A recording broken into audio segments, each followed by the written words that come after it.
لله رب العالمين والعاقبة للمتقين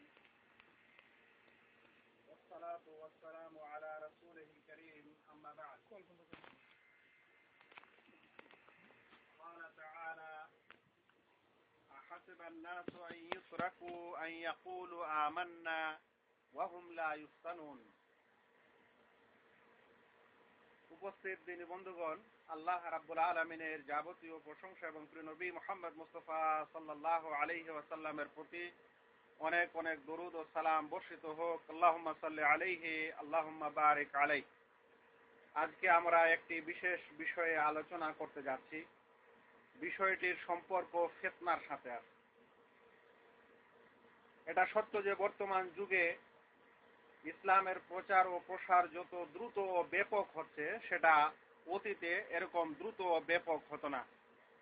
আর এই দ্রুত ও ব্যাপকতার কারণ হচ্ছে বর্তমান যুগের কিছু সায়েন্স বিজ্ঞানের প্রগতি, উন্নতি, যে কারণে আজ একজন মানুষ যদি একটা রুমে আলোচনা করে, একটা বদ্ধ ঘরেও আলোচনা করে, তাহলে সেই আলোচনাটা আবার রেকর্ডের মাধ্যমে বাইরে প্রকাশও করা যাচ্ছে। তাহলে শুধু রুমের মানুষেরাই শুনছে না, বরং বাইরের সকল মানুষ সেটা শোনার ক্ষমতা রাখছে যদি এরকম করা যায়।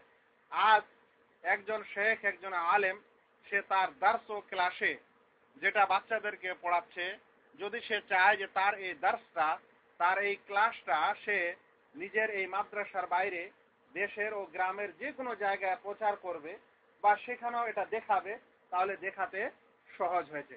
অনুরূপ যে সকল আরবি বই পুস্তক ইসলামের মৌলিক বিধান, সে সকল আরবি বই পুস্তকের আজ বাংলা অনুবাদ হয়েছে, নিজ নিজ ভাষায় অনুবাদ হয়েছে।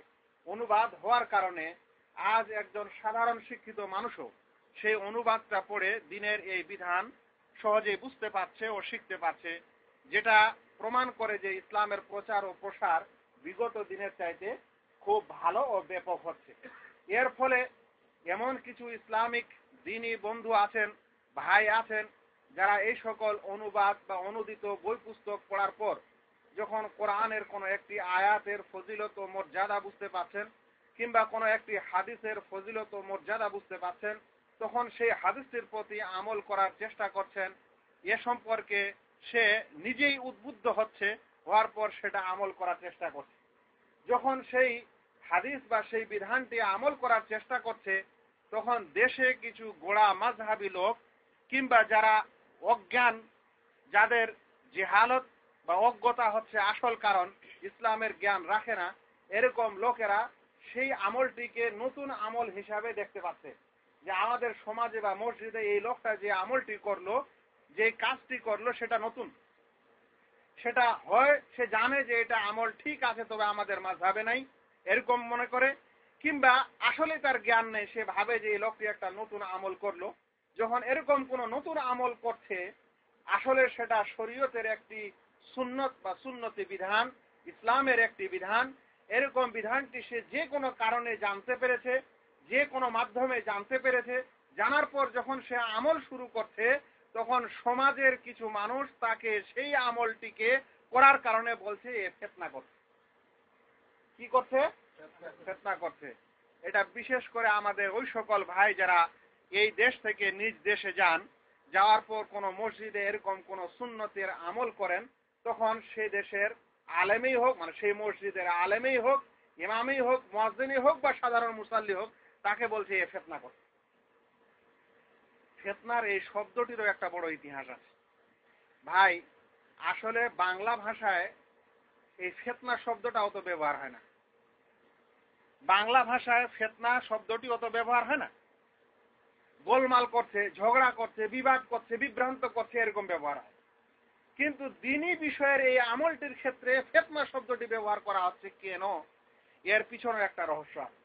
এই রহস্যটার কারণ হলো, এই গোড়া মাযহাবের বিরুদ্ধে যারা আমল করে, বিরুদ্ধে আমল করা নয়, গোড়া মাযহাবের উপর যারা আমল করে না, বরং সহিহ সুন্নতের উপর আমল করার চেষ্টা করে, এরকম গোড়া মাযহাবী লোকদেরকে এরকম করার কারণে তাদের সমস্যা হয়, তাদের মাযহাবের আমল টিকানোর সমস্যা হয়।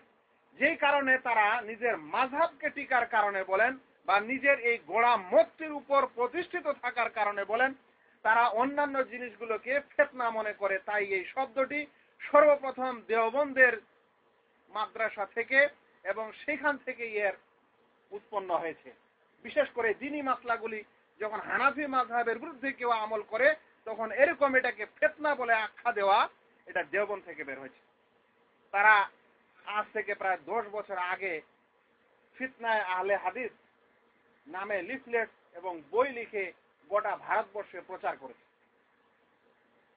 আর সেই সময় তারা যারাই সুন্নতের উপর আমল করে আর ওই মাযহাবের উপর আমল করে না, মাযহাবের মতো আমল করে না, তাদেরকে বলেছে এরা ফিতনাবাজ, এরা ফিতনা করছে। আর অন্য একটা শব্দ বলে যে এরা গুমরাহ করছে। দুটাই উর্দু শব্দ, বাংলা সমাজে কিন্তু ব্যবহার হয় না। কিন্তু যেহেতু সেখান থেকে এই শব্দের প্রচার, সেখান থেকে এই শব্দের উৎপত্তি, আর আমাদের মাযহাবী আমাদের দেশের ওলামারা এই সকল ওলামাদের অনুসরণ করে থাকে, এই সকল মাদ্রাসার অনুসরণ করে থাকে, তখন ওই শব্দটা হুবহু তারা বাংলা ভাষী মানুষের ক্ষেত্রেও ব্যবহার করছে। এটা ইতিহাস, এর পিছনে আরো অনেক দলিল প্রমাণ আছে যদি এটা খুঁজতে যাই, কিন্তু আমাদের এই শব্দটা জানার দরকার নেই। আমাদের দরকার হচ্ছে এই আজকের আলোচনায় যে যেই কাজগুলোকে আজ সমাজের কিছু মানুষ ফিতনা বলে আখ্যা দিচ্ছে, সেটা কি আসলেই ফিতনা না ফিতনা নয়, আমরা এটা জানি। সেটা ফিতনা না সুন্নত? যদি আসলে সেটা সুন্নত হয়, তাহলে ফিতনা বলে আখ্যা দেওয়া বড় পাপ, আর ফিতনা বলে আখ্যা দেওয়া বড় বড় একটা আরো ফিতনা। যারা সুন্নতের উপর আমল করার কারণে ফিতনা বলা হচ্ছে, আর যারা সুন্নতকে ঢেকে রাখছে, এটা কি ফিতনা হবে না? তাই ফিতনার এই বিষয়টা আমাদের জানতে হবে। আমরা বলছিলাম যে এরকম জায়গা থেকে ফিতনার উৎপত্তি। যে সকল কাজ করলে আজ ফিতনা বলা হচ্ছে, সেই সকল আমল কি ইসলামে আছে না নেই, সেটাই আমার আজকে জানার বিষয়, আমাদের জানার বিষয়। ইনশাআল্লাহ আমরা জানবো। তবে মনে রাখবেন, এরকম সুন্নতের প্রতি আমল করার কারণে ফিতনার আখ্যাটা যদি সাধারণ মানুষ দিত, তাহলে বলতাম যে একটা বলার কথা। কিন্তু আজ দেশের নাকি সবচেয়ে বড় মুফতি এবং হাদিসের পণ্ডিত, সেরকম মানুষও আজ সুন্নতের প্রতি আমল করাকে ফিতনা বলছে। যদি আপনি তাদের মসজিদে গিয়ে এরকম একটা সুন্নতের আমল করেন, সুন্নতের প্রতি আমল করেন যেটা তাদের মাযহাবের বিপরীত, তাহলে তারা চট করে বলছে এই লোকটা ফিতনাবাজ, ফিতনা করছে, আমাদের সমাজে ফিতনা করছে, আমাদের মসজিদে ফিতনা করছে, একে বাইর করে দেন, ওকে আর কিছু করে দেন, আর কিছু করে দেন। এটা শাইখুল হাদিসদের মুখ থেকেও বের হচ্ছে। আসলে শাইখুল হাদিস নয়, তারা একটি বিশেষ মাযহাবের অনুসারী। বন্ধুগণ, সেই জন্য বলছিলাম যে ফিতনার এই বিষয়টি আজ সাধারণ মানুষ বলছে না, বড় বড় শেখরাও আমাদের দেশের, যাদেরকে শেখ বলা হচ্ছে, তারাও এরকম কথা বলে মানুষকে আখ্যা দিচ্ছে। আর তাদের ধারাকারাটা, তাদের হাত ভাবটা হচ্ছে এরকম যে ওরা যে সকল আমল করছে দিনের নামে, যা কিছুই করছে, ওটা বিদআতি হোক আর সুন্নতের বরখেলাপ হোক, যদি আপনি তার বিরুদ্ধে কথা বলেন, তাহলে আপনি ফিতনা করছেন। মানে আপনাকে কথা বলতে দিবে না। ওরা যা করছে ওর উপরেই থাক, ওরা এটা বলতে চায়। আমরা যা করছি তার উপরেই থাকে, আমাদেরকে কিছু বলবেন না। ভাবধারাটা এরকম। কিছু বললেই বলছে না এ ফিতনা করছে, কিছু বললেই বলছে এ ফিতনাবাজ। অথচ দেখার প্রয়োজন আছে যে তার কাজটা ফিতনার না তার কাজটা ফিতনার নয়, আর যে লোকটা এই কাজ করলো সেই লোকটা ফিতনা করলো না আসলে সুন্নত করলো। বন্ধুগণ, আমাদেরকে মনে রাখা দরকার যে এখানে ফিতনা শব্দটি কোরআনে অনেক জায়গায়, অনেক স্থানে, অনেক অর্থে এসেছে। প্রায় 9টিরও বেশি অর্থে ফিতনা শব্দটি ব্যবহৃত হয়েছে কোরআন মজিদে। তার মধ্যে একটি অর্থ হচ্ছে, বিশেষ একটি অর্থ হচ্ছে পরীক্ষা। আল্লাহ তাআলা কোরআনে যেখানে ফিতনা বলেছেন, সেখানে এই অর্থটি, এই ফিতনা শব্দটি পরীক্ষার অর্থে এসেছে। আর এক জায়গায় ফিতনার শব্দটির অর্থ এসেছে কুফর এবং শিরক।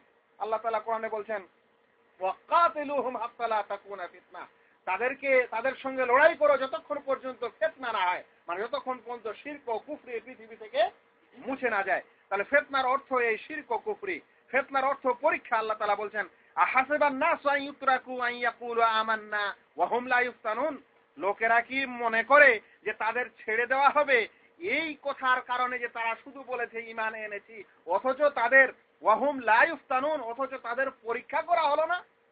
তাহলে ফিতনার একটি অর্থ কি? পরীক্ষা। ফিতনার একটি অর্থ শিরক ও কুফর। ফিতনার একটি অর্থ হচ্ছে হত্যা করা ও বন্দী করা।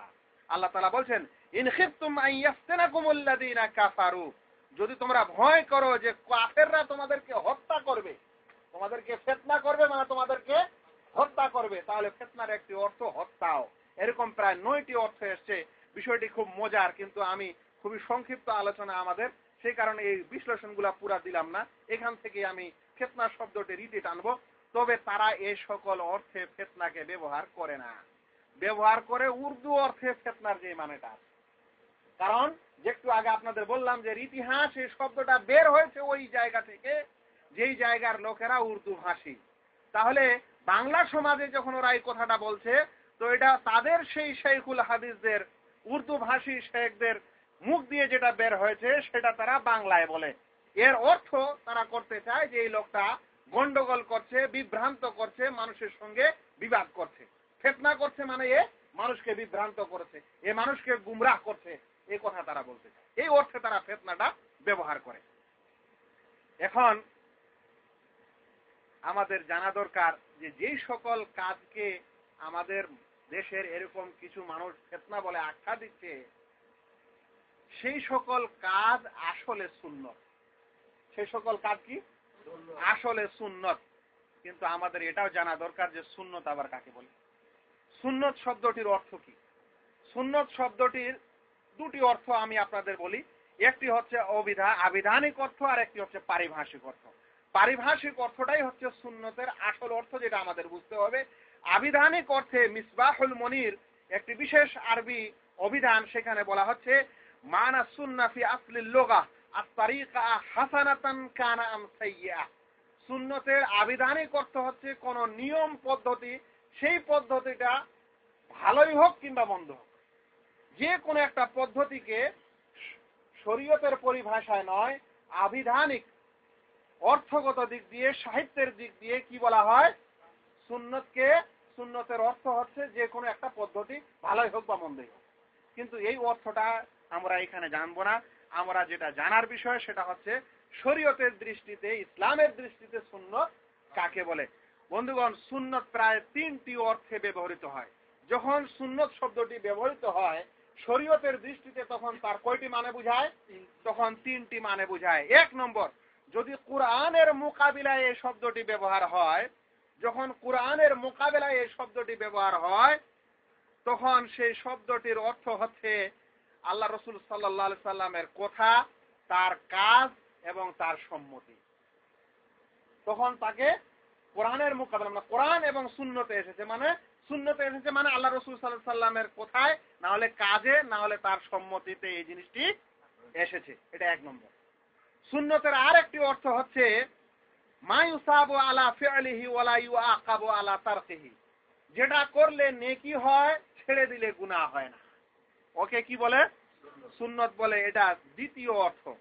সুন্নতের আর একটি অর্থ হচ্ছে যখন বিদআতের মোকাবিলায় এই শব্দটি আসে, তখন এর অর্থ হয়, বিদআতের মোকাবিলায় যখন এর অর্থ আসে, তখন ওর অর্থ হয় ফায়ুরাদু বিহা মা ওয়াফাকাল কোরআন আও হাদিসুন নবী সাল্লাল্লাহু আলাইহি সাল্লাম। যেই কাজটি কোরআনের মুআফিক হয় কিংবা হাদিসের মুআফিক হয়, সেটাই তখন সুন্নত ধরা হয়। তাহলে আমরা সংক্ষিপ্ত আকারে এটা বলতে পারি যে সুন্নত যেই অর্থে নেন না কেন সেটাই সুন্দর এবং ভালো অর্থ, নাকি? আল্লাহ রসুল সাল্লাল্লাহু আলাইহি সাল্লামের কথাটা ভালো না মন্দ? আল্লাহ রসুল সাল্লাল্লাহু আলাইহি সাল্লামের কাজটা ভালো না মন্দ? আল্লাহ রসুল সাল্লাল্লাহু আলাইহি সাল্লামের মৌন সম্মতিটা ভালো না মন্দ? যদি সেটা কোরআনের মোকাবিলায় হয় তাহলে সেটা ভালো না মন্দ? যদি সেটা বিদআতের মোকাবিলা হয় তাহলে সেটা কি হবে? ভালো না মন্দ? সেটা ভালো। তাহলে সুন্নত যেই অর্থে যান না কেন, সুন্নত ভালোকেই বুঝায়। সেই কারণে আমি এটা বলতে বাধ্য হলাম যে সুন্নত জিনিসটা কি যেন আমরা মনে রাখি, যে আল্লাহ রাসূল সাল্লাল্লাহু আলাইহি সাল্লামের কথা হলেও সুন্নত, কাজ হলেও সুন্নত, সম্মতি হলেও সুন্নত, বিদআতের মোকাবিলায় হলেও সুন্নত, কোরআনের মোকাবিলায় হলেও সেটা সুন্নত। আল্লাহ তাআলা কোরআনে বলছেন, ওয়ামা আতাকুমুর রাসূলু ফাখুযুহু ওয়ামা নাহাকুম আনহু ফান্তাহু। যেটা তোমাদের রাসূল তোমাদেরকে দেন সেটা গ্রহণ করো, আর যা থেকে তোমাদেরকে নিষেধ করেন তা থেকে বিরত থাকো, তা থেকে দূরে থাকো। বন্ধুগণ, এখন আমি আপনাদের সামনে কিছু উপমা পেশ করব যে সকল কাজকে আমাদের সমাজের এরকম লোক, এরকম হুজুর আর এরকম আলেম বা এরকম ইমাম যারা বিশেষ কিছু দায়িত্বে থাকেন, তাদের সামনে যখন একটা সুন্নতের আমল করা হয় তখন তারা সেটাকে ফিতনা বলে। তাদের এরকম ফিতনা বলাটা বড় ভয়ানক বিষয়। সুন্নতকে ফিতনা বলবে, এটা আমাদের আকীদার বিষয় না? একটা আল্লাহ রাসূল সাল্লাল্লাহু আলাইহি সাল্লামের কোনো কাজ, কোনো কর্মকে, কোনো কথাকে, কোনো সম্মতিকে ফিতনা বলবে? তাহলে এখানে আকীদার বড় সমস্যা। এক নম্বর, এখানে তার ঈমানের সমস্যা। এবং এখানে জানা দরকার ওই ভাইকে যে সুন্নতের প্রতি আমল করছে তাকে শক্ত হওয়া দরকার, তাকে মজবুত হওয়া দরকার, তাকে বুঝার দরকার যে এরকম ফিতনার নামে কোনো একটা শব্দ পাঠ থেকে চলে আসে, সে যেন সেই সুন্নতটা না ছাড়ে, আর সে সেই সুন্নতটা যেন ভালো করে ধরে রাখে। কারণ যখন মানুষকে সুন্নতের প্রতি আমল করতে কষ্ট হয় তখন তার নেকিও বেশি হয়। আমি আপনাদেরকে এরকম কিছু আমল, কিছু সুন্নতি কাজ আজকে দেখাবো কয়েক মিনিটে ইনশাআল্লাহ, যেখানে একজন মানুষ সুন্নত করে কিন্তু দুর্ভাগ্যবশত দেশের কিছু অজ্ঞ আলেম বলেন কিংবা গোঁড়া মাযহাবী আলেম বলেন, তারা সেগুলোকে ফিতনা বলে আখ্যা দিচ্ছে। এক নম্বর, একটি সুন্নত আমল, অনেকগুলা এরকম তারা সুন্নতকে ঢেকে রেখেছে। আমি একটু আগে বললাম যে সুন্নতকে আমল করা ভালো, কিন্তু সুন্নতকে ঢেকে রাখাই হচ্ছে আসল ফিতনা। এরকম সুন্নতকে ঢেকে রেখেছে তারা নিজের স্বার্থের কারণে বলেন বা নিজের মাযহাবের কারণে। অনেক ক্ষেত্রে, আমি এতগুলা ক্ষেত্রের বর্ণনা এখন আর দিতে পারবো না, তবে দেওয়া যেতে পারে। আকীদার ক্ষেত্রে কত ধরনের সুন্নত আছে এবং তারা মানে না বা সেগুলোর অপব্যাখ্যা দেয়, একটা আলাদা বর্ণনা হতে পারে। নামাজের ক্ষেত্রে কতগুলা সুন্নত আছে, যেটা একটু আগে সুন্নতের যেটা সংজ্ঞা শুনলেন, যেটা সুন্নত হিসাবে পরিচিত, সুন্নত হিসাবে প্রমাণিত, অথচ সেগুলাকে করলে ফিতনা বলা হচ্ছে। নামাজের একটা আলাদা চ্যাপ্টার হতে পারে, রোজার একটা আলাদা চ্যাপ্টার হতে পারে, লেনদেনের একটা আলাদা চ্যাপ্টার হতে পারে, যেখানে সুন্নতকে ঢেকে রাখা হচ্ছে আর একটা আরো বড় ফিতনা করা হচ্ছে, অথচ সুন্নত আমলকারীকে ফিতনার আখ্যা দেওয়া হচ্ছে। এক নম্বর কথা, যেটা নামাজের বিষয়ে আমি আপনাদের সামনে শুধু শোনাবো, অন্য বিষয়গুলো আজকে নিব না, যে নামাজের বিষয়ে অনেকগুলো সুন্নত আছে যেটা তারা করে না, আর ওগুলো করলে আমাদেরকে বলা হচ্ছে এরা ফিতনা করছে। আসলে এরকম ফিতনাকারী বড় ফিতনাকারী যারা এরকম বলছে। এক নম্বর উদাহরণ, মসজিদে কোনো ব্যক্তি ঢুকলে সুন্নত হচ্ছে তাকে 2 রাকাত নামাজ না পড়ে যেন সে না বসে। এটি কি? এটি সুন্নত। মসজিদে যখন কোনো ব্যক্তি ঢুকবে যে কোনো সময়ে, তাহলে সে যেন 2 রাকাত নামাজ পড়া ব্যতীত না বসে, এটি সুন্নত। প্রমাণ কি? নবী মুহাম্মদ মুস্তাফা সাল্লাল্লাহু আলাইহি সাল্লাম বলেন, ইদা দাখালা আহাদুকুমাল মাসজিদা ফালইয়ারকা রাকাতাইন ক্বাবলা আন ইয়াজলিস। যখন তোমাদের মধ্যে কোনো ব্যক্তি মসজিদে প্রবেশ করবে তখন সে যেন 2 রাকাত নামাজ পড়ে ক্বাবলা আন ইয়াজলিস, বসার পূর্বে। কোন জয়ীফ হাদিস না, হাদিসটিকে ইমাম বুখারী রাহমাতুল্লাহ আলাইহি বর্ণনা করেন কিতাবুস সালাত, বাব বা অনুচ্ছেদ নম্বর 60, হাদিস নম্বর 4444 নম্বর হাদিস। আল্লাহ রাসূল সাল্লাল্লাহু আলাইহি ওয়াসাল্লাম বলেন, অতঃপর এই বিধানটি যদিও একটি ওয়াজিব কি ওয়াজিব না উলামায়ে কেরামদের মধ্যে মতভেদ আছে, তবে বিষয়টির বড় গুরুত্ব আছে। যে কোনো সময় মসজিদে ঢুকলে মানুষ যেন 2 রাকাত নামাজ পড়া ব্যতীত না বসে। এমনকি জুমার খুতবা, যেটা একটি জরুরি বিষয়, জরুরি খুতবা যেটা শোনার তাগিদ এসেছে খুব, সেই সময়ও যদি কোনো ব্যক্তি মসজিদে ঢুকে তাহলেও সে যেন 2 রাকাত সংক্ষিপ্ত নামাজ পড়ে অতঃপর বসে, নচেত না বসে। আল্লাহ রাসূল সাল্লাল্লাহু আলাইহি সাল্লাম বলেন, হাদিসটিকে ইমাম মুসলিম রাহমাতুল্লাহ আলাইহি বর্ণনা করেন কিতাবুল জুমা, জুমা অধ্যায় বাব নম্বর 14, হাদিস নম্বর 875। এই হাদিসটিতে জুমার সময় আল্লাহ রাসূল সাল্লাল্লাহু আলাইহি সাল্লাম খুতবা দিচ্ছেন। ওই সময় এক সাহাবী প্রবেশ করছে যার নাম সুলাইক আল গাতাফানি। সেই সাহাবী প্রবেশ করলেন, তারপর আল্লাহ রাসূল বসে গেল।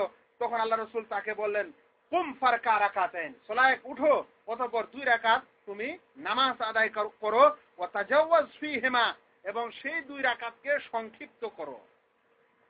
অতঃপর আল্লাহ রাসূল এই কথা বলেন, ইদা জা আহাদুকুমুল জুমআতা ওয়াল ইমামু ইয়াখতুব। স্পষ্ট কথা, যখন কোনো ব্যক্তি জুমায় আসবে আর ইমাম খুতবা দিবে, খুতবা দেওয়া অবস্থায় যে ব্যক্তি জুমায় আসবে, ফালইয়ারকা রাকাতাইন ওয়াল ইয়াতাজাওয়াজ ফীহিমা, তাহলে সে যেন 2 রাকাত নামাজ পড়ে এবং সেই 2 রাকাত সংক্ষিপ্ত করে।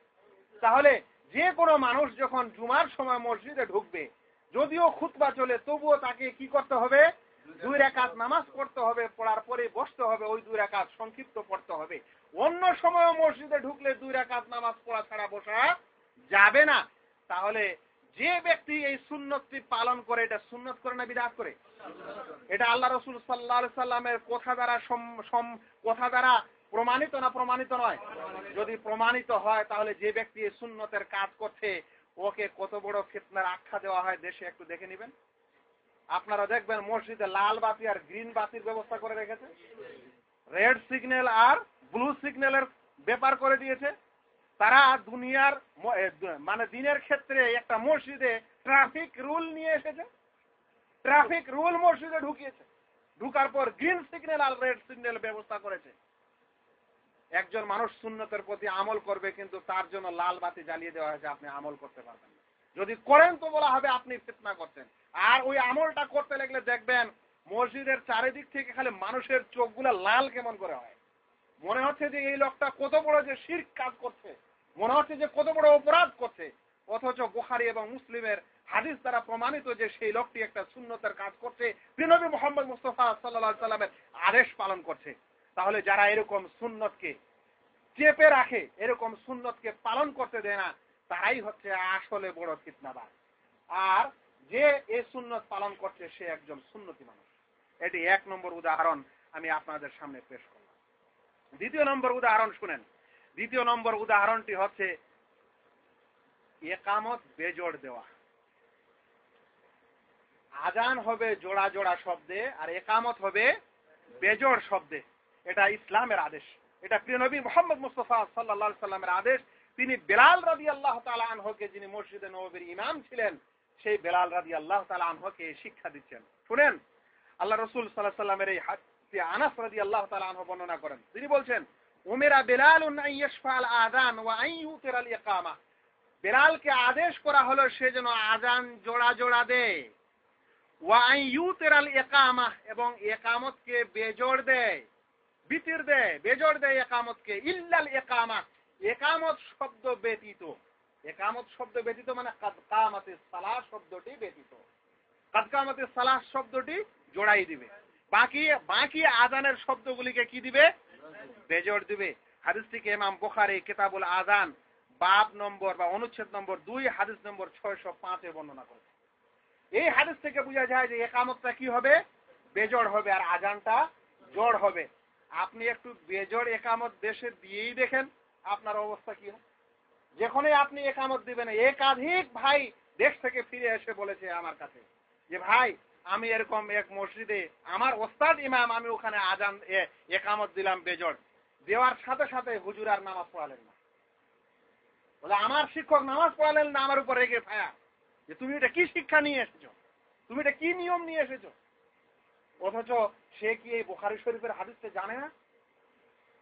তাহলে এখানে কোন মানুষ একটা বুখারী শরীফের হাদিসের মতো উজ্জ্বল হাদিস, যার কোনো সন্দেহ নেই, যার সবুতে, যার গ্রহণে, সেখানে এরকম একটা হাদিসের উপর আমল হবে, সেই আমলকে বলা হবে তুমি ফিতনা করছো, নচেত তাকে নামাজ পড়বে না, কিংবা তাকে জবরদস্তি জোর ইকামত দেওয়ার চেষ্টা করা হবে। এটা কি ফিতনা নয়? তবে এই বিষয়টি আমি আরো ক্লিয়ার করি যে অধিকাংশ সহিহ হাদিসে এই বেজোড় ইকামতের কথা এসেছে। তবে এক দুইটা হাদিস এমনও আছে যেখানে জোড়া ইকামতেরও কথা এসেছে। জোড়া ইকামতের কথা যে সকল দলিলে এসেছে সেই সকল দলিল এত সুন্দর ও মজবুত না, সে কারণে এখানে ইকামত বেজোড় দেওয়াটা এটা বেশি সুন্দর, বেশি উত্তম, আফজল। যদিও বেজোড় মানে ইকামত দিলেও নামাজ হবে ইনশাআল্লাহ, কিন্তু ওটা উত্তম আমল হবে না। তবে যদি কোনো মানুষ এরকম একটা স্পষ্ট সুন্নতের প্রতি আমল করতে চায়, বেজোড় ইকামত দিতে চায়, তাহলে তাকে কি বাধা দেওয়া যাবে? আর এই বাধা দিলে এটা কি ফিতনা হবে না? সুন্নতকে বাতিল করার এবং সুন্নতকে চেপে রাখার একটা বড় ফিতনা এরকম সুন্নতের প্রতি সহিহ সুন্নত এবং সহিহ হাদিসগুলোকে আমল না করা। বন্ধুগণ, আমি তৃতীয় উদাহরণ দিই। আমি আপনাদের আগেই বলেছি আমি অন্যদিকে যাব না, শুধু নামাজের বিষয়ে যেগুলো সুন্নত আছে সেগুলোরই আমি আপনাদেরকে উদাহরণ দেওয়ার চেষ্টা করব। তৃতীয় উদাহরণটি হচ্ছে, যখন কোনো ফরজ নামাজের ইকামত দেওয়া হবে তখন যেন কোনো ব্যক্তি নতুন করে কোনো সুন্নত নামাজ আদায় না করে, সুন্নত নামাজ শুরু থাকলেও সে যেন সুন্নত নামাজ ছেড়ে দেয়। আল্লাহ রাসূল সাল্লাল্লাহু আলাইহি সাল্লাম বলছেন, ইযা উকিমাতিস সালাহ ফালা সালাতা ইল্লা সালাতাল মাকতুবা। যখন নামাজের ইকামত দেওয়া হবে তখন ফরজ নামাজ ব্যতীত আর অন্য কোনো নামাজ নেই। তাহলে যখন এই নামাজের ইকামত হবে তখন মানুষ এসে কি আর কোনো সুন্নত শুরু করতে পারে? যদি তার সুন্নত নামাজটা চলে তাহলে তাকে কি করতে হবে? সুন্নত নামাজ ছেড়ে দিতে হবে। এটাই হাদিস বলছে। ইদা উকিমাতিস সালাহ ফালা সালাতা ইল্লা সালাতাল মাকতুবা ইল্লাল মাকতুবা, যখন নামাজের ইকামত দেওয়া হবে তখন মাকতুব নামাজ মানে ফরজ নামাজ ব্যতীত আর অন্য নামাজ নেই। হাদিসটিকে ইমাম মুসলিম সালাতুল মুসাফিরিন ওয়া কাসরিহা এই অধ্যায়ে বর্ণনা করেন, বাব নম্বর 9, হাদিস নম্বর 710। তাহলে আমাদের দেশে আপনারা দেখবেন শিখানো হচ্ছে যে যদি কোনো মানুষ ফজরের নামাজ পড়তে আসে তাহলে সে ফজরের ফরজ নামাজ জামাত শুরু হয়ে গেলে ওই জামাতে পড়বে না, বরং আগে সে 2 রাকাত সুন্নত পড়বে, তারপরে গিয়ে ফজরের ফরজ নামাজে শরীক হবে। যদিও তার 1 রাকাত ছুটে যায়, যদিও তার 1 রাকাত ফরজ ছুটে যায় তাও যাক। আর এক ধাপ এগিয়ে বলেছে যদিও সে ফজরের ফরজ নামাজের লাস্ট রাকাতের শেষাংশ পায় তবু আগে সুন্নত পড়বে, তারপরে গিয়ে ফরজ পড়বে, আগে ফরজ পড়তে শুরু করবে না। অথচ হাদিসে বলা হচ্ছে যে তোমরা ফরজ নামাজের ইকামত দিলে তোমরা আর নামাজ শুরু করো না, তোমরা কি করো? ফরজ নামাজ আদায় করো। এখানে হানাফি মাযহাবের গোড়া আলেমদের বা গোড়া লোকদের একটি কথা আমি আপনাদের আরো বলতে চাই, যে আপনারাই বলেছেন যে ইমামের পিছনে সূরা ফাতিহাও পড়া যাবে না, কারণ যখন ইমাম কেরাত করে তখন শুনতে হবে। কোরআনে বলা হয়েছে যে যখন কেরাত করা হয় তখন মনোযোগ দিয়ে শুনো, ফাসতামাউ ওয়াইদা কোরিয়াল কোরআনু ফাসতামিউ লাহু ওয়া আনসিতু, যখন কোরআন পড়া হবে তখন চুপ থাকো, ভালো করে শোনো। এই দলিলের ভিত্তিতে আপনারাই বলেছেন যে ইমামের পিছনে কি করা যাবে না? সূরা ফাতিহাও পড়া যাবে না। তাহলে ফজরের নামাজের সময় যখন কেরাত জোরে চলে তখন আবার মানুষকে আপনারা সুন্নত পড়তে বলছেন, এখানে এই বিধানটা মানছেন না কেন? এখানে কেন বলছেন না যে কেরাত চলছে তোমাদেরকে আর কিছু করা যাবে না, চুপচাপ শোনো? এখানে তো আবার সুন্নত পড়তে বলছেন, নামাজও পড়তে বলছেন, আবার কেরাতও করতে বলছেন। তাহলে বিষয়গুলি চিন্তা করার প্রয়োজন আছে যে যেই নিয়ম এবং যেই ধারাকারায় যে গোড়া মাযহাবী নিয়মে চলা হচ্ছে সেটা কতখানি ঠিক আর কতখানি বেঠিক। তাই কোনো ব্যক্তি যখনই ফরজ নামাজের ইকামত দিবে তখনই আমাদেরকে সেই সুন্নত নামাজ ছেড়ে দিতে হবে। হ্যাঁ, যদি সুন্নত নামাজের শেষ পর্যায়ে আপনি ছিলেন, তাশাহুদে ছিলেন, তাহলে আপনি তাশাহুদটা পুরো করে নেন, আর সেই নামাজটি বাতিল করার আপনার প্রয়োজন নেই, তবে মুখতাসার করেন, সংক্ষিপ্ত করেন। এটি তৃতীয় উদাহরণ ছিল, যে তৃতীয় উদাহরণে প্রমাণিত হলো যে সুন্নত করা হচ্ছে অথচ তাকে ফিতনা বলা হচ্ছে বা নিষেধ করা হচ্ছে। আর একটি বড় বিষয় যেটাই ফিতনা বলার সবচেয়ে বড় কারণ, সেটা হচ্ছে ইমামের পিছনে সূরা ফাতিহা পাঠ করা। ইমামের পিছনে সূরা ফাতিহা পাঠ করা মনে হচ্ছে বড় অপরাধ। এর চাইতে বড় অপরাধ যেন আর কোনো নামাজি করছে না। মসজিদগুলোতে আজ পোস্টারও টাঙিয়ে দেওয়া হয়েছে, আজ অনেক মসজিদে যে আমাদের এই মসজিদে ইমামের পিছনে সূরা ফাতিহা পড়ে না, তাই কেউ যেন সূরা ফাতিহা না পড়ে আর জোরে যেন আমিন না বলে। সূরা ফাতিহা ইমামের পিছনে পড়া যাবে কি যাবে না একটি বড় মাসালা, এবং এই মাসালায় 3টি মত এসেছে ওলামায়ে কেরাম থেকে। একটা হচ্ছে সর্বাবস্থায় পড়তে হবে, আর একটা হচ্ছে যে না পড়তে হবে না, যেটা হানাফি মাযহাবের মত, আর একটা হচ্ছে না জেহরি নামাজে পড়তে হবে না, তবে সিররি নামাজে পড়তে হবে। এর সমাধান কি আমি বলতে চাচ্ছি না এই সময়। আমি যেটা বলতে চাচ্ছি সেটা হলো এই যে সুন্নত দ্বারা এটা প্রমাণিত যে ইমামের পিছনেও আপনি কি করতে পারেন? সূরা ফাতিহা পড়তে পারেন। আল্লাহ রাসূল সাল্লাল্লাহু আলাইহি সাল্লাম বলেন, লা সালাতা লিমান লাম ইয়াকরা বিফাতিহাতিল কিতাব, কারো নামাজ হয় না যতক্ষণে সূরা ফাতিহা না পড়ে। কারণ কোনো নামাজ হয় না, সেটা যেরকম নামাজে হোক, নফল হোক, মুস্তাহাব হোক, সুন্নত হোক, ফরজ হোক, নামাজে আপনাকে সূরা ফাতিহা লাগবে। হাদিসটিকে ইমাম বুখারী কিতাবুল আযান হাদিস নম্বর 756 বর্ণনা করেছেন। ইমাম বুখারী রাহমাতুল্লাহ আলাইহি তিনি বাব বর্ণনা করেছেন, মানে অনুচ্ছেদ নির্ণয় করেছেন এই বলে যে বাব উজুবিল কিরাআতি লিল ইমাম ওয়াল মামুম। এই অনুচ্ছেদ হচ্ছে ইমাম এবং মামুম সকলের জন্য কিরাত পড়া, ফিস সালাওয়াতি কুল্লিহা, সকল নামাজে, ফিল হাদারে ওয়াস সাফারে, সেটা হাজার অবস্থায় হোক, মানে মুকিম হোক কিংবা মুসাফির হোক, ওয়া মা ইউজহারু ফিহা ওয়া মা ইউখাফা, সেই নামাজটা জোরে পড়া হোক বা আস্তে পড়া হোক। তাহলে ইমাম বুখারীর মতো ইমাম যদি এরকম অনুচ্ছেদ বর্ণনা করার পর আল্লাহ রাসূল সাল্লাল্লাহু আলাইহি সাল্লামের সহিহ হাদিস নিয়ে আসেন, যে হাদিসটিকে ইমাম মুসলিম নিয়ে আসেন অন্য একটি শব্দে, তিনি বলছেন মান সাল্লা সালাতান লাম ইয়াকরা ফিহা বিফাতিহাতিল কিতাব ফাহিয়া খিদাজ, যে ব্যক্তি নামাজ আদায় করলো অতঃপর সেখানে সূরা ফাতিহা পড়লো না, তাহলে তার নামাজ অসম্পূর্ণ। এই কথাটি তিনি 3 বার বলেন। ইমাম মুসলিম কিতাবুস সালাতে হাদিসটি নিয়ে আসেন, বাব নম্বর হচ্ছে 11। তাহলে এরকম একটি আমল করাকে ফিতনা বলা হবে কেন? কি কারণে ফিতনা বলা হবে? যেই আমল স্পষ্ট সুন্নত, স্পষ্ট হাদিস দ্বারা প্রমাণিত এবং হাদিসগুলি খুবই খুবই স্বচ্ছ সনদের দিক দিয়ে, মতনের দিক দিয়ে, সে সকল হাদিসের তোয়াক্কা না করে আমি মাযহাব মানি, সে কারণে আমি এই সুন্নত পরিত্যাগ করে দেব আর বলবো যে আমল করছে তুমি ফিতনা করছো। অথচ সুন্নতকে ঢাকা দেওয়া, ঢেকে দেওয়া আর মাযহাবের প্রচার বেশি করা, মাযহাবকে প্রাধান্য দেওয়া, এটাই বড় ফিতনা। আমাদের মনে রাখতে হবে ভাই যে সূরা ফাতিহা নামাজের একটি বড় অংশ। তারাও এটা জানে যে সিররি নামাজে সূরা ফাতিহা ছাড়া নামাজ হয় না, ওরাও বলেছে, কিন্তু জেহরি নামাজের বেলা পড়তে দিবে না, ইমামের পিছনে পড়তে দিবে না, কারণ তাদের মাযহাব এটা সিদ্ধান্ত দিয়েছে। অথচ হাদিসে এই কথাগুলি এসেছে। যাই হোক, আমি যেটা বলতে চাইলাম এই বিষয়ে সেটা হলো এই যে সূরা ফাতিহা ইমামের পিছনে পড়তে হবে, এই কথা হাদিস দ্বারা প্রমাণিত, এটা সুন্নত, এটা বিদআত নয়, এটা ফিতনাও নয়। আমি 5ম নম্বর আপনাদের সামনে পেশ করি। 5ম নম্বর উদাহরণটি পেশ করি, যেই উদাহরণটি নিয়ে আরো বেশি ফিতনা বাজে বা ফিতনা বাজ বলা হয়, সেটি হচ্ছে রুকু থেকে উঠার সময় রাফুল ইয়াদাইন করেন। রুকু থেকে উঠার সময় যদি আপনি রাফুল ইয়াদাইন করেন, 2 হাত করেন, তাহলে আপনি বড় ফিতনাওয়ালা হয়ে গেলেন। অথচ ওই লোকেরাই, ওই মাযহাবের লোকেরাই যখন নামাজ শুরু করে তখন এই আদেশ করেছে যে প্রথম যে তাকবীরটি দিতে হবে তাকবীরে তাহরিমা, সেই সময় হাত উঠাতে হবে। তাহলে ওই আমলটা ওরাও যদি স্বীকার করে, দ্বিতীয়বারে সেই আমলটি এত বিদআত হয়ে গেল, এত ফিতনা হয়ে গেল কেন? এমন যদি বিষয়টা হতো যে না, এই আমলটির অস্তিত্বই নেই অথচ এরা করছে, তাহলে সেখানে ফিতনা বলতে একটা ব্যাপার ছিল বা একটা বুঝার বিষয় ছিল। ওরা স্বয়ং সেই আমলটাই করে প্রথম তাকবীরে, আর যখন রুকুর পরে উঠে তখন আবার করে না, তখন ফিতনা হয়ে যায়। যখন রুকুতে যায় তখন আবার করে না, তখন কেউ করলে ফিতনা হয়ে যায়। আপনাদেরকে এই কথা আমি স্পষ্ট বলি যে হানাফি মাযহাবে আলাদা করে কোনো হাদিস নেই প্রথম তাকবীরে তাহরিমার সময় রাফুল ইয়াদাইন করতে হবে, এর জন্য আলাদা কোনো এক্সট্রা হাদিস নেই। ওই হাদিসগুলোতেই যে হাদিস আল্লাহ রাসূল সাল্লাল্লাহু আলাইহি ওয়াসাল্লামের রাফুল ইয়াদাইনের 3 জায়গায় বা 4 জায়গায় বর্ণনা এসেছে, সেই হাদিসের প্রথম অংশটা মানে, বাকি 2 বা তৃতীয় অংশ, তৃতীয় বিধানটা মানে না। আমি হাদিসটি আপনাদের পড়ে শোনাই। হাদিসটিকে সালেম তার পিতা থেকে বর্ণনা করেন।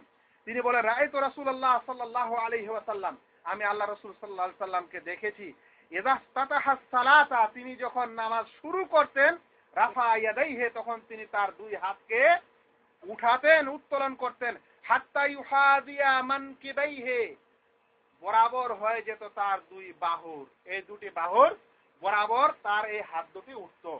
তারপর বলছেন ওয়া ক্বাবলা আন ইয়ারকা, এবং রুকু করার পূর্বে তিনি এরকম উঠাতেন। ওয়া ইযা রাফা মিনার রুকু, এবং যখন রুকু থেকে উঠতেন তখন এরকম উঠাতেন।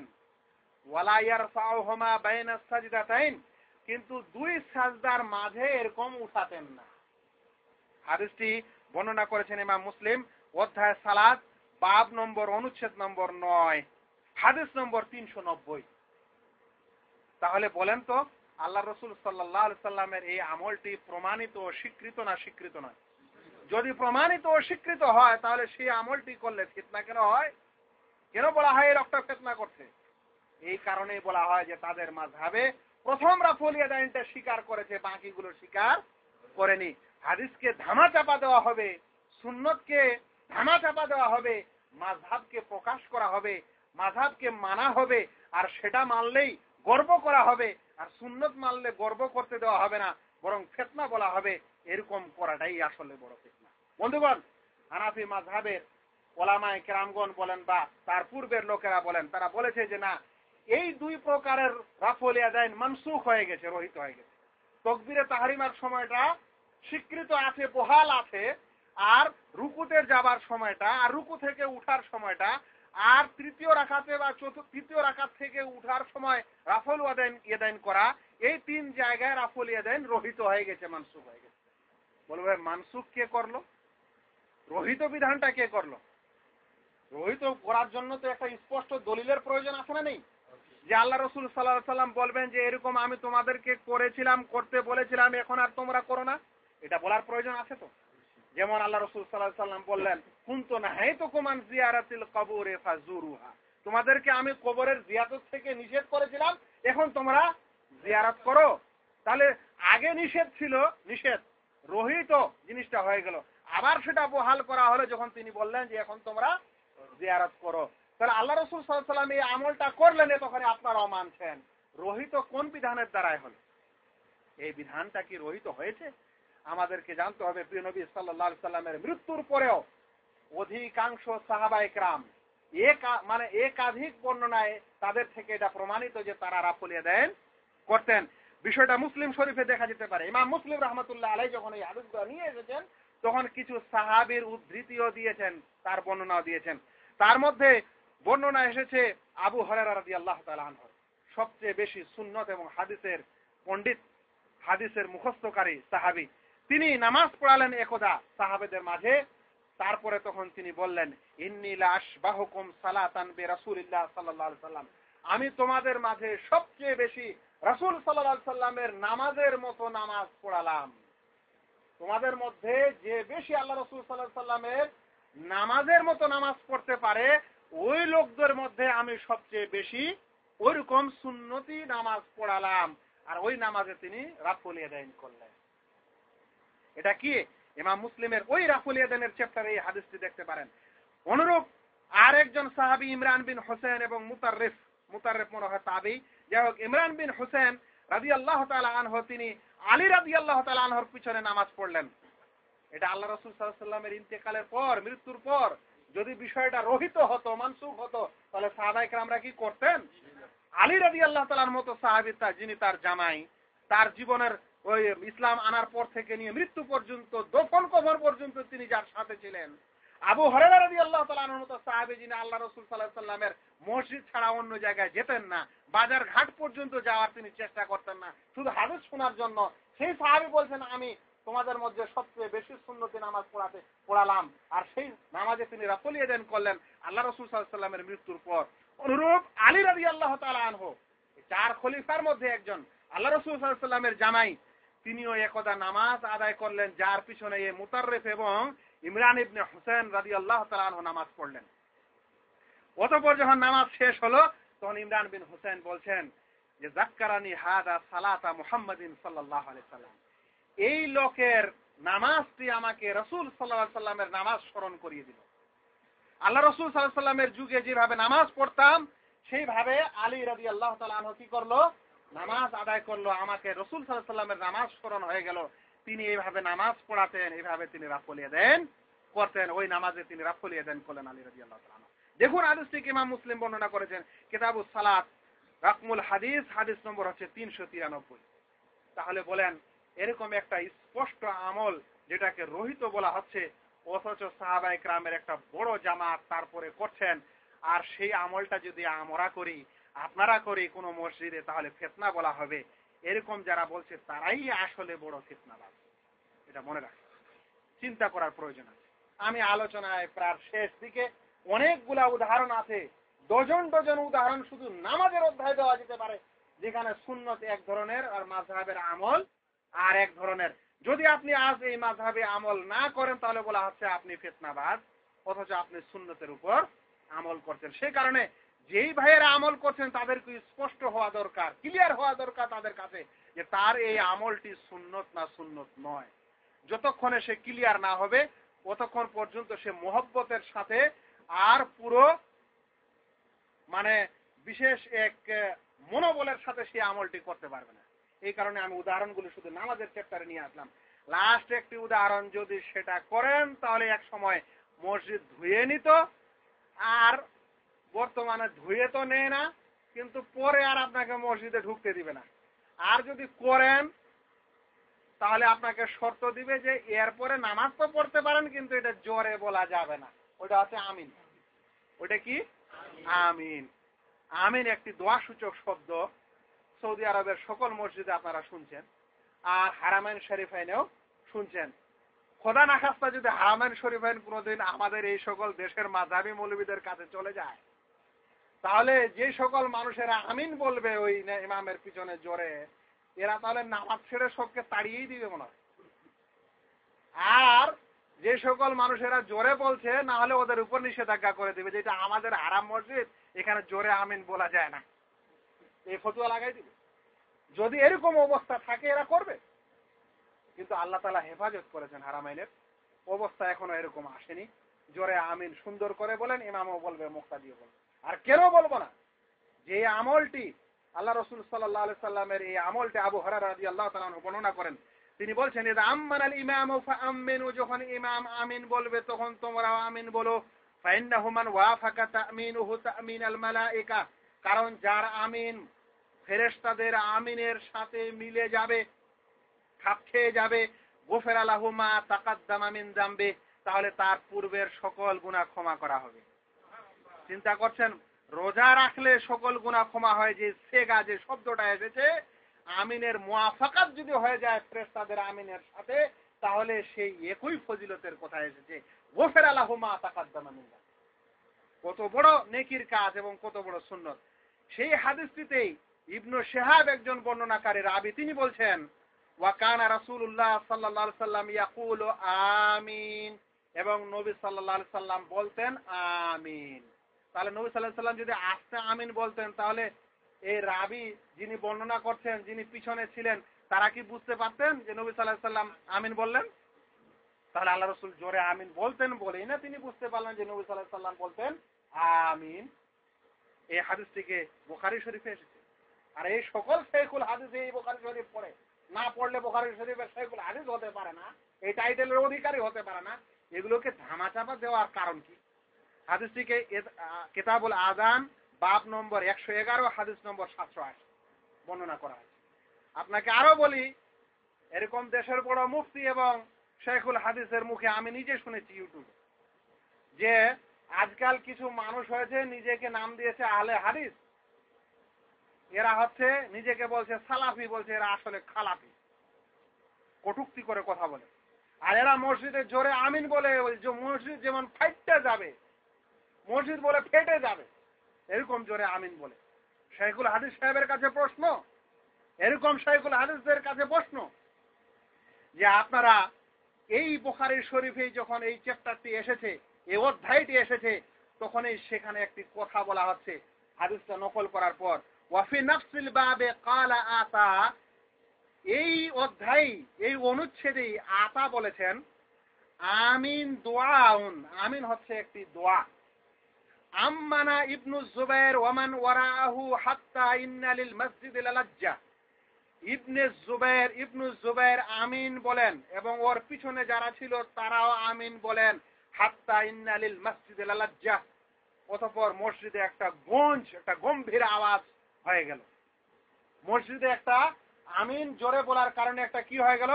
গম্ভীর আওয়াজ শোনা গেল। তাহলে মসজিদে গম্ভীর আওয়াজ এরকম আমিনে বলার কারণে ইবনু জুবাইর রাদিয়াল্লাহু তাআলা আনহুর ইমামতিতে সাহাবায়ে কেরাম এবং তাবেঈনেরা নামাজ আদায় করলো, মসজিদে গুঞ্জন হলো আমিনের কারণে। আপনারা কি বলবেন এটা ফিতনা করেছিল ইবনু জুবাইর? নাউযুবিল্লাহ। আপনাদের মুখের ভাষাটা তো এরকমই, যে যারা এরকম করছে তারা ফিতনা করছে। তাহলে বলেন সাহাবায়ে কেরামদেরকে আপনারা কি মর্যাদা দিলেন? তাবেঈনদের আপনারা কি মর্যাদা দিলেন? তাদের মসজিদে আমিনের কারণে গুঞ্জন হতো। আজও যেখানে আহলুস সুন্নাহ ওয়াল জামাআহ সঠিক হাদিস অনুসারী, সুন্নত অনুসারী লোক আছেন, তাদের মসজিদে আমিন হয়, গুঞ্জন হয়, এতে আমাদের গর্ব, এতে আমাদের কোনো ফিতনা নয়। এটাই আল্লাহ রাসূল সাল্লাল্লাহু আলাইহি সাল্লাম, সাহাবীদের এবং আল্লাহ রাসূল সাল্লাল্লাহু আলাইহি সাল্লামের সুন্নত, যদিও আপনাদের নজরে সেটা ফিতনা মনে হতে পারে। আমি এই 6টি উদাহরণ আপনাদের সামনে রাখলাম। যদি সময় হয়, অন্যদিন আরো সুযোগ ঘটে, একাধিক আরো উদাহরণ আপনাদের কাছে আমি পেশ করতে পারি ইনশাআল্লাহ, আল্লাহ যদি তৌফিক দেন। যে যেই সুন্নত যেগুলো সহিহ সুন্নত, সহিহ হাদিস দ্বারা প্রমাণিত, এরকম সুন্নতগুলি আমল করা একজন মানুষের সৌভাগ্য, একজন মুমিন মানুষের ভাগ্য। একজন মুমিন মানুষের এগুলো আমল, এগুলো নেকির কারণ, নেকির উপায়। কিন্তু সেই নেকির কারণ এবং নেকির উপায়গুলি, ইবাদতগুলি যদি মাযহাবকে প্রাধান্য দেওয়ার জন্য ঢেকে দেওয়া হয়, যদি আরো বিশেষ কোনো কারণে নিজের দল ভারী করার কারণে সেগুলো যদি আমল করতে না দেওয়া হয়, আর সেগুলো যারা আমল করে তাদেরকে যদি বাধা দেওয়া হয় এবং তাদেরকে যদি বলা হয় এরা ফিতনাবাজ, ফিতনা করছে, তাহলে আসলে প্রকৃত পক্ষে ওরাই ফিতনা করছে। আর ফিতনার লেভেলটা সুন্নতের প্রতি আমলকারীকে লাগিয়ে দেওয়ার চেষ্টা করা হয়। বন্ধুগণ, ঝগড়া বিবাদের কারণ না, ঝগড়া বিবাদের কারণ না। যেটা বুঝার প্রয়োজন আছে সেটা হলো ভাই এই ইসলাম ধর্মটি এবং এর বিধিবিধানগুলি এগুলো আল্লাহ তাআলা প্রদত্ত এবং রাসূল সাল্লাল্লাহু আলাইহি সাল্লাম প্রদত্ত। এখানে কোনো মানুষ বাড়াবে না, কোনো মানুষ কাটছাট করবে না। মাথা নত করে মানবে, তাহলেই তাকে বলা হয় কি মুসলিম। কারণ ইসলাম শব্দটির মানেই হলো অনুগত হওয়া, মাথা পেতে মেনে নেওয়া। তাই আমার রাসূল সাল্লাল্লাহু আলাইহি সাল্লামের এই সকল আমল আমি মাথা পেতে মানতে চাই। এটাই আমাদের আদর্শ হতে হবে, এটাই আমাদের নীতি হতে হবে। আমাদের ওই সকল ভাইকে মনে রাখতে হবে যে মাযহাব এবং সুন্নত, মাযহাবের কোনো একটি আমল এবং একটি সুন্নত কখনোই সুন্নতের মোকাবেলায় সেটা বড় হতে পারে না। যদিও বাহ্যিক দৃষ্টিতে আপনাকে মনে হচ্ছে বা আপনি মনে করছেন বা আপনাকে মনে করানো হচ্ছে। যদিও একটি বিষয় বলার এখানে প্রয়োজন আছে যে মাযহাবের অধিকাংশ মানুষ মনে করেন যে আমাদের ইমাম যেহেতু করেননি সেহেতু এই আমলটা ঠিক না, এরকম একটা ধারণা আছে। এই ধারণার অপনোদন এবং অপসারণের প্রয়োজন আছে এবং এর যৌক্তিক খণ্ডনের দরকার আছে। আল্লাহ কোনোদিন যদি তৌফিক দান করে তাহলে আবারও করা হবে ইনশাআল্লাহ। আজকের আলোচনা এখানে শেষ করলাম। আল্লাহ রাব্বুল আলামিনের কাছে দোয়া করি আল্লাহ যেন আমাদের প্রত্যেক ভাইকে নির্দ্বিধায় সুন্নতের প্রতি আমল করার তৌফিক দান করেন। যারা এরকম সুন্নতের প্রতি আমল করতে সমস্যা মনে করছেন আল্লাহ যেন তাদেরকে বুঝার তৌফিক দান করেন। আর প্লিজ দয়া করে কোন সুন্নতের প্রতি আমলকারীকে ফিতনাবাজ বলবেন না, সুন্নতকে ফিতনা বলবেন না। কারণ এই কথা বললে আপনার ঈমানের সমস্যা হতে পারে, আপনার নেকির সমস্যা হতে পারে এবং আপনার আরো অন্যান্য দ্বীনি সমস্যা হতে পারে, যেটা আপনি না জেনেই অসচেতন হয়ে এরকম কথা বলছেন। তাই বলি প্লিজ সুন্নতকে ফিতনা বলবেন না। ওয়া মা আলাইনা ইল্লাল বালাগ। আসসালামু আলাইকুম ওয়া রাহমাতুল্লাহি ওয়া